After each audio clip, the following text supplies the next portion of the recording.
Hindi pa sigurado ng House Prosecution Panel kung kinakailangan nilang ipatawag bilang hostile witness si dating Vice Presidential Security and Protection Group Chief Colonel Raymond Dante Lachica.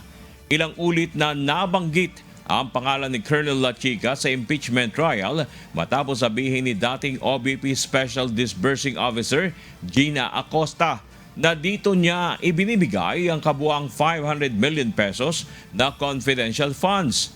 Ayon kay Acosta, iniutos umano ni Vice President Sara Duterte na i-release kay Lachica ang pondo mula huling quarter ng 2022 hanggang ikatlong quarter ng 2023.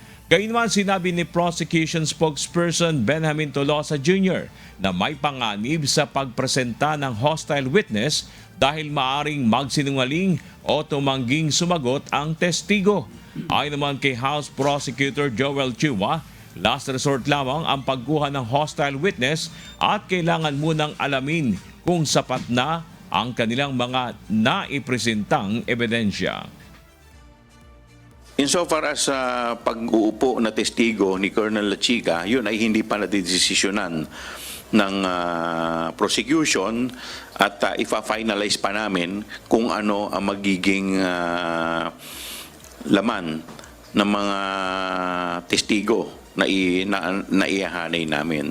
As we've always stated, pepresenta lang namin ng witnesses namin yung mga kinakailangan talaga to establish important points, no? Lalong-lalo na kung hostile witness ang pinag-uusapan. You don't present an hostile witness unless it's absolutely necessary to hit your evidentiary targets.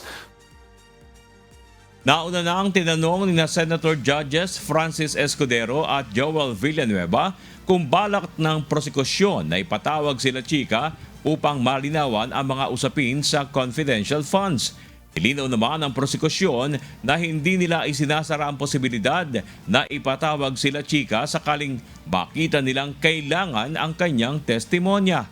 Nasa listahan din umano ng mga testigo ng depensa si Lachica kaya maaari rin itong ipatawag ng kampo ni BP Duterte upang sagutin ang mga aligasyon sa impeachment trial.